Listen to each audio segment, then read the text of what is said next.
কিশোর বয়সটাই দুরন্ত, সেই দুরন্ত কিশোরেই ভুল পথে পা বাড়িয়েছিলেন তিনি। আর যখন এ ভুলের উপলব্ধি এলো, তখন মেঘে মেঘে অনেক বেলা হয়ে গেছে। না, আর নয়, এবার নতুন করে শুরু করা যাক। নতুন জীবনের শুরুটাও তিনি করেছিলেন বিয়ের মধ্য দিয়ে, কিন্তু নববধূর মেহেদির রং শুকাতে না শুকাতেই তিনি হয়ে গেলেন লাশ। বহু লোকের সামনে ঘাতকের গুলিতে পড়েছিল তার রক্তাক্ত দেহ। এই গল্প সরওয়ার হোসেন বাবলার। বুধবার নগরের বায়েজিদে চট্টগ্রাম ৮ আসনের বিএনপি প্রার্থী এরশাদ উল্লাহর গণসংযোগে খুন হন চট্টগ্রামের শীর্ষ সন্ত্রাসী ১৭ মামলার আসামি সরওয়ার হোসেন বাবলা। সরওয়ার হোসেন বাবলাকে খুনের পরিকল্পনা করা হয়েছিল বহু আগেই। এজন্য একাধিকবার হামলাও চালানো হয়, তবে প্রতিবারই ব্যর্থ হয় কিলিং মিশন।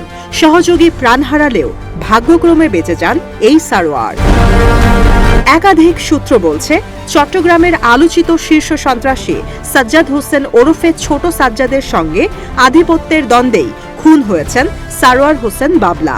এর আগেও সরওয়ারকে খুনের ছক এঁকেছিলেন ছোট সাজ্জাদ। একাধিকবার টার্গেট মিস হলেও এবার তা হয়নি। সূত্র বলছে, সরওয়ার হোসেন বাবলা ও ছোট সাজ্জাদ দুজনই শীর্ষ সন্ত্রাসী শিবির ক্যাডার হিসেবে পরিচিত বড় সাজ্জাদের অনুসারী ছিলেন। অপরাধ সাম্রাজ্যের দখল নিয়ে তাদের সম্পর্কে ফাটল ধরে। এক পর্যায়ে বড় সাজ্জাদ ও ছোট সাজ্জাদ দুজনেরই পথের কাঁটা হয়ে ওঠেন সরওয়ার। অনুসন্ধান বলছে, সরওয়ারকে শেষ করে দিতে মরিয়া হয়ে ওঠে ছোট সাজ্জাদ ও তার ক্যাডাররা। সরওয়ারকে খুন করতে গত ১ বছরে কয়েক দফায় চলে হামলা।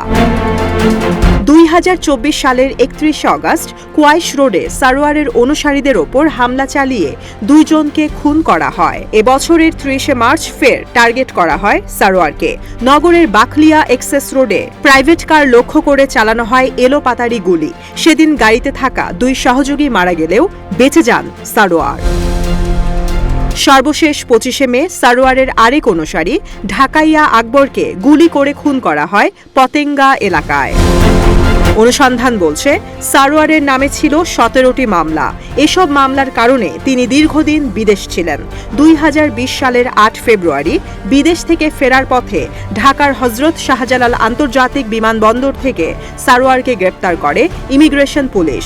পরে চট্টগ্রাম মহানগর পুলিশ সরওয়ারকে নিয়ে অভিযানে যায়। বায়েজিদ থানার এলাকায় সেই অভিযানে একটি AK-22 রাইফেল ও গুলি উদ্ধার করা হয়। শিবির ক্যাডার হিসেবে পরিচিত সরওয়ার হোসেন বাবলা ২০২৪ সালের ৫ আগস্টের অভ্যুত্থানের পর জেল থেকে বেরিয়ে আসেন। মুক্তির পর থেকেই তার সখ্যতা হয় বেশ কয়েকজন প্রভাবশালী বিএনপি নেতার সঙ্গে। গত ১৯ সেপ্টেম্বর সরওয়ারের বিয়েতেও গিয়েছিলেন বিএনপির সেই প্রভাবশালী নেতারা।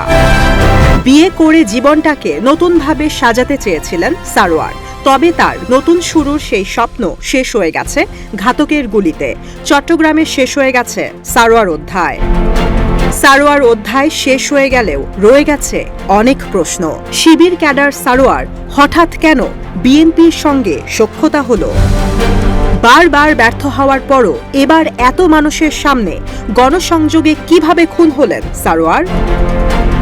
সরওয়ার খুন শুধুই কি পরিকল্পনার অংশ, নাকি সামনে রাজনীতির মাঠ রক্তাক্ত করার বার্তা?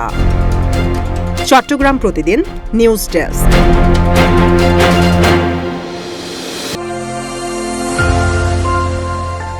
নির্ভীক সাংবাদিকতায় আমরা আপোষহীন।